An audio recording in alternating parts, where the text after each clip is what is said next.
irmãos e irmãs, estamos escutando hoje, escutamos esse evangelho em que Jesus é tentado, se retira no deserto por 40 dias, jejua e é tentado.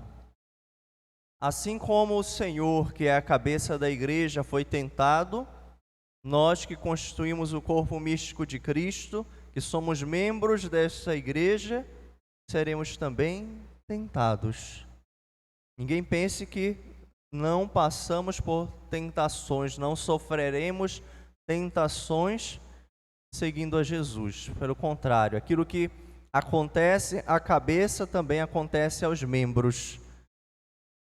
Então, seremos tentados. A liturgia de hoje nos anuncia isso. Se fala aqui no Evangelho: depois de tê-lo assim tentado de todos os modos, o demônio apartou-se dele até outra ocasião.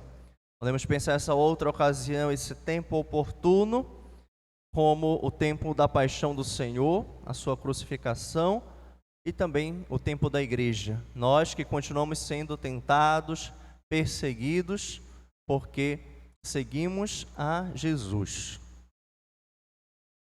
Então, diante de tantas tentações da vida, nós precisamos aprender a ter firmeza, a corresponder a estas tentações. E aqui somos chamados, então, pela liturgia de hoje, a imitar Jesus. Imitar o modo como ele age diante das tentações. Podemos pensar um exemplo diante de tantos meios pelos quais possamos ser tentados. Não quer dizer que necessariamente o diabo vai aparecer em nossa frente para nos tentar, mas de diversas formas podemos ser tentados. A maioria de nós aqui hoje está com um aparelhinho no bolso, celular. Pode ser um meio que nos ajuda, sim, com certeza. Dependendo do uso que fazemos, pode nos ajudar, pode facilitar a nossa vida. Mas também pode ser um meio de tentação, de queda, cair no pecado, nos afastarmos de Deus, deixarmos de rezar e fazer tantas coisas importantes para estarmos somente lá no celular passando o feed para cima. Então, se eu tenho consciência da minha vida cristã, do meu estado de vida, da opção que eu fiz no matrimônio, a vida consagrada, no meu batismo, então, diante das tentações que se apresentam tão facilmente no meu celular, eu não vou ceder. O que pode acontecer? Propostas que vão contra o matrimônio, propostas que não me edificam. Eu sei, nós sabemos quando alguma coisa não é para o bem, não é para edificação, quando alguém tem um interesse errado.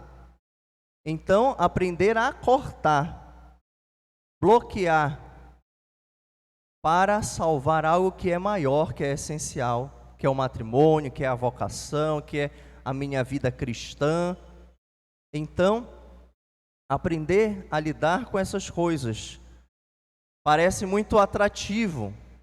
E é atrativo, mas nós não podemos nos deixar levar sem parar e refletir diante daquilo.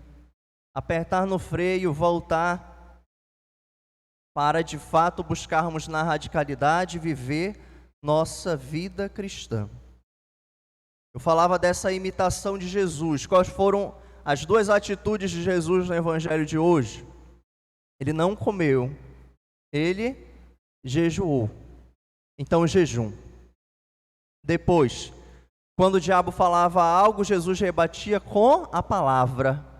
A Escritura diz. Com a palavra de Deus, ele rebatia as tentações. Jejuar, o jejum corporal, ele é eficaz? Sim. Mas quando ele é bem feito, ele é verdadeiro. Nesses dias escutamos diversas vezes o modo como nós devemos realizar o jejum. Eu não vou realizar com hipocrisia, eu não vou fazer o jejum para aparecer, então ficar triste, esmorecido, inclinado para que veja e pergunte o que está acontecendo. Não, é que eu estou jejuando. Não é para aparecer, não é para ser visto. é de fato para buscar uma comunhão com Deus, para oferecer algo por Deus que ofereceu tanto por mim, que se privou das coisas, que se sacrificou na cruz por amor a mim. É um modo também de procurar educar o meu corpo, educar, corrigir as paixões desordenadas, é aquela busca pelo pecado. Então, esse jejum também deve estar ligado a diversas outras coisas. Não pode ser uma prática meramente exterior. Toda a nossa vida cristã deve brotar do interior. Se é algo meramente exterior, é vazio, não tem sentido e não dá frutos. Isaías falava nesses dias: eu devo fazer o jejum, mas eu não vou oprimir as pessoas. Ele falava dos empregados. Eu vou buscar a caridade. Eu vou ligar isso a tantas outras coisas, a uma vida de oração, a um desejo autêntico de conversão, podemos acrescentar. Mas se fala, de certa forma, de outros tipos de jejum ainda mais profundos. Não quer dizer que não podemos praticar o jejum corporal, claro que sim, a igreja nos recomenda e é um modo de crescer. Mas na antiguidade se falava de um jejum do mundo. Claro que não é o mundo como um todo, porque o mundo é bom, foi criado por Deus. Quando se fala mundo, e essa linguagem é utilizada por São João, quer dizer as coisas negativas, o pecado. Então o que eu vou tirar da minha vida? O pecado, a maldade. Vou tirar aquilo que é supérfluo. Tantas coisas supérfluas, desnecessárias, que nós precisamos ter a consciência, perceber, ter a consciência ainda de parar e pensar: meu Deus, eu estou fazendo isso aqui, mas isso aqui não tem sentido, não está me edificando em nada, não está me acrescentando em nada, estou só perdendo tempo. Saber cortar essas coisas também da minha vida, a fim de que eu possa crescer na minha vida cristã. Um jejum ainda mais profundo, terceiro jejum, jejum de si mesmo. Jesus diz: quem quer me seguir, renuncie a si mesmo, tome a sua cruz e me siga. Mas eu tenho que renunciar a mim mesmo? Sim, porque nós temos uma palavrinha aí que está presente na nossa vida depois do pecado original: concupiscência, inclinação ao pecado. Se eu estou ali no centro da minha vida, eu vou procurar fazer minhas próprias vontades, buscar o que é mais fácil, e o que é mais fácil nem sempre é o melhor, geralmente não é o melhor. Ou vou buscar aquilo que me apraz, que dá prazer, que é mais cômodo. Mas se eu coloco Deus no centro, eu vou buscar a vontade de Deus, renunciar a mim mesmo para dar lugar a Deus.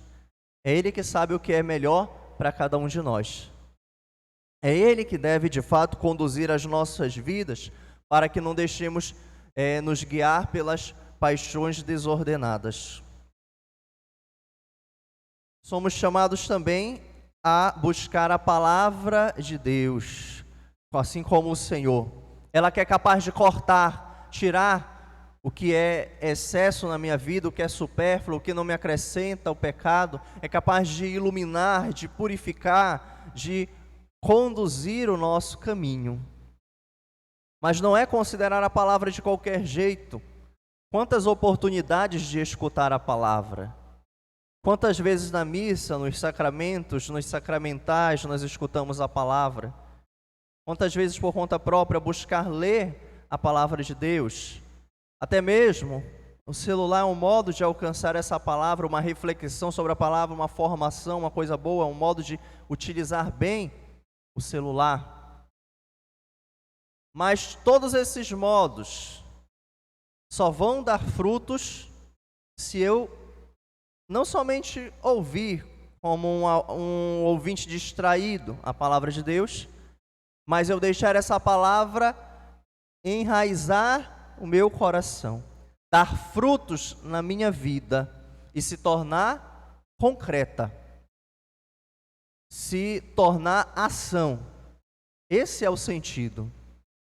De fato, nos alimentarmos da palavra de Deus, a fim de que haja uma mudança de comportamento, uma mudança de vida. Precisamos confrontar sempre a nossa vida com a palavra. E ao escutarmos a palavra, nos decidirmos hoje por tornar concreta. O que eu vou fazer hoje à luz da palavra de Deus? O que eu vou buscar mudar na minha vida? Como é que eu vou agir melhor com as pessoas? Mudar a minha relação ali, às vezes pessoas próximas a mim, estou tratando mal. Não estou fazendo bem. Que se preocupam, que me amam, que buscam o meu bem, mas eu estou tratando mal. Por quê? Vamos nos deixar tocar, alcançar pela palavra a fim de mudar essas atitudes, a fim de fato de sermos melhores. Não percamos tempo. Aproveitemos esse momento da quaresma para uma autêntica conversão. São Paulo nos diz, na segunda leitura, a palavra está perto de ti, na tua boca e no teu coração. Não somente ouvir a palavra, não somente falar da palavra, mas essa palavra tem que habitar o meu coração. Eu tenho que amar a palavra de Deus. Porque se eu amar, eu vou procurar praticar, eu vou procurar viver.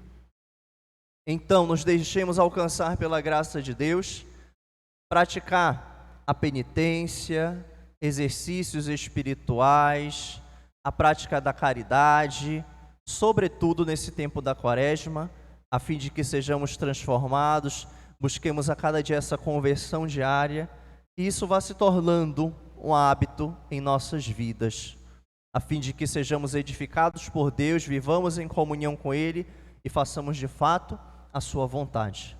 Louvado seja nosso Senhor Jesus Cristo.